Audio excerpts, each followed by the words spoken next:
မင်္ဂလာပါဒီနေ့အိမ်မှာတိုးဘူးကြော်လေးလှုပ်စားပြလို့အရန်လဲလွယ်ကူပြီးတော့မစားလို့ကောင်းလို့လုံနီးလေးလိုက်ကြည့်ပြီးတော့လှုပ်စားကြည့်နော်ပထမဦးဆုံးဒီလိုမျိုးစလုံးလွတ်တစ်ခုထဲမှာကလပဲအစိမ့်မုံကိုစံတင်ခွက်နဲ့2ခွက်ထည့်ထားတယ်အရသာအတွက်ကကြတော့ဟင်းသီးဟင်းရွက်မှုကိုတုံးထားပါတယ်ဒီနေရာမှာစားကိုအသုံးပြုလို့လည်းရပါတယ်ကိစ္စမရှိဘူးเนาะပြီးလို့ရှိရင်တော့အရောင်အတွက်စနုံးမှုအနေငယ်ထည့်ထားတယ်စနုံးမှုတွေအများကြီးထည့်လို့ရှိရင်ခါတော့တလို့အနေငယ်ပဲထည့်ပါပြီးလို့ရှိရင်တော့အကုန်လုံးကိုဒီလိုမျိုးနှမ်းစားအောင်မှုထားလိုက်မယ်เนาะအကောင်လုံးနှက်ဆက်အောင်မှွေထားပြီးသွားပြီဆိုလို့ရှင်တော့စောနာကကလပဲအစိမ့်မုတ်ချိန်ထားတဲ့စံချိန်ခွက်နဲ့ပဲရေကို2ခွက်ခန့်ထည့်ပါမယ်ပြီးလို့ရှင်တော့အကုန်လုံးကိုဒီလိုမျိုးတိတ်တိတ်ချာချာနှက်ဆက်သွားအောင်ထပ်ပြီးတော့မှွေပေးထားမယ်နော်အခုဆိုရင်မှွေလာလိုက်တာဒီလိုမျိုးအလုံးလေးတွေကလည်းကြည်ပြီးတဲ့အခါကျတော့မှ consistency ကလည်းလုံးဝကို smooth ဖြစ်နေပြီပေါ့နော်ဒီလိုအချင်းလေးဆိုတော့ရပါပြီနောက်ထပ်တစ်ဆင့်အတွက်ပြင်ဆင်ကြမယ်နော်နောက်တစ်ဆင့်ကကြတော့ဒဲဦးအလွတ်တစ်ခုတည်းကိုစောနာကပဲစိမ့်မုံချိန်ထားတဲ့ခွက်နဲ့ပဲရေ2ခွက်ထည့်ပါမယ်သူ့ရဲ့သဘောကတော့ပဲစိမ့်မုံတစ်စားရေ2စားပေါ့နော်ဒီအနေထားမှာအရေးကြီးတဲ့တစ်ခုကမီးကိုလုံးဝမဖွင့်သေးပါနဲ့အောင်နော်ပြီးလို့ရှိရင်တော့ဒီလိုမျိုးစကားလေးခံပြီးတော့စောနာကမှွေထားတဲ့ပဲစိမ့်နှစ်ကလေးတွေကိုလောင်းပြီးတော့ထည့်ပါမယ်ဒီအဆင့်ကလုံးဝကြော်လို့မရအောင်နော်ကြော်လိုက်လို့ရှိရင်ပဲစိမ့်အနှစ်ထဲကအလုံးလေးတွေကကြံပြီးတော့တူပူကမှတ်လာပဲနဲ့ဖြစ်တတ်ပါတယ်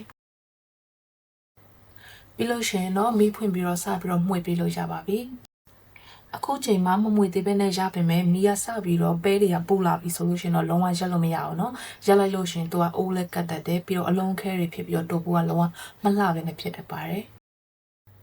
အခုဆိုရင်မှွေလာလိုက်တာ9မိနစ်ကနေ9မိနစ်အတွင်းရှိပါပြီတူပူရဲ့ consistency လေးကလည်းဒီလိုမျိုးကြွတ်မီတန်းနေပြီဆိုလို့ရှိရင်တော့မီးပိတ်ထားလို့ရပါပြီ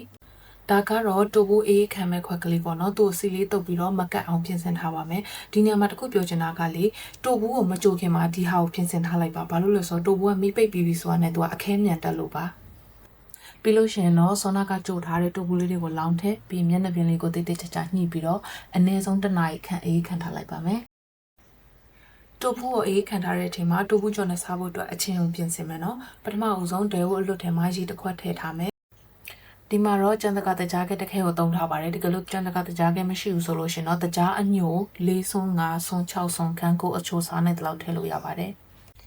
ပြီးရင်တော့မကြီးရည်လေးလောင်းထည့်ပြီးတော့စူပွက်အောင်ကြိုထားပေးလိုက်မယ်နော်အခုလိုမျိုးစူပွက်လာပြီဆိုလို့ရှင်တော့မီးပိတ်ပြီးတော့အေးခံထားလို့ရပါပြီနော်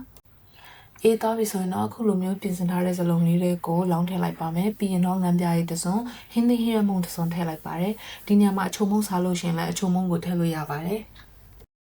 ပြီးရင်ကြက်သွန်ဖြူမျိုးသီးထောင်းထားတာလေးရဲ့နနမင်းလေးရထည့်လိုက်တယ်ဆိုတော့တိုးဘူးကျုံတာအရန်ကိုမှလိုက်ဖတ်တဲ့အချင်းလေးရပါပြီအခုဆိုလို့ရှိရင်အေးထားတဲ့တိုးဘူးလေးကလည်းရနေပြီဆိုတော့ကိုလိုချင်တဲ့အနေထားလေးကိုလှိဖြတ်ပြီးတော့စပြီးကြော်လို့ရပါပြီဒီမှာတော့မထုမပအနေထားလေးကိုလှိထားပါတယ်အဲ့ဒါမှလည်းသူကအပြင်ကကျွတ်ပြီးတော့အထဲကအီးပြီးတော့စားလို့ကောင်းမှာပေါ့နော်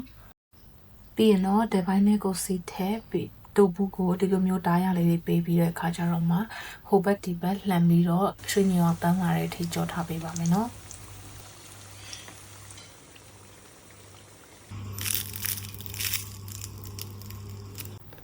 အခုဆိုရင်တော့အရန်ကိုမစားလို့ကောင်းတဲ့အချင်းနဲ့လည်းအရန်လိုက်ဖတ်တဲ့တူဘူးကြော်လေးရပါပြီအဆုံးထိကြည့်ပြီးရတဲ့ကျေးဇူးများကြီးတင်ပါတယ်နောက်ဗီဒီယိုကျမှပြန်ဆောင်ကြမယ်နော်တတာ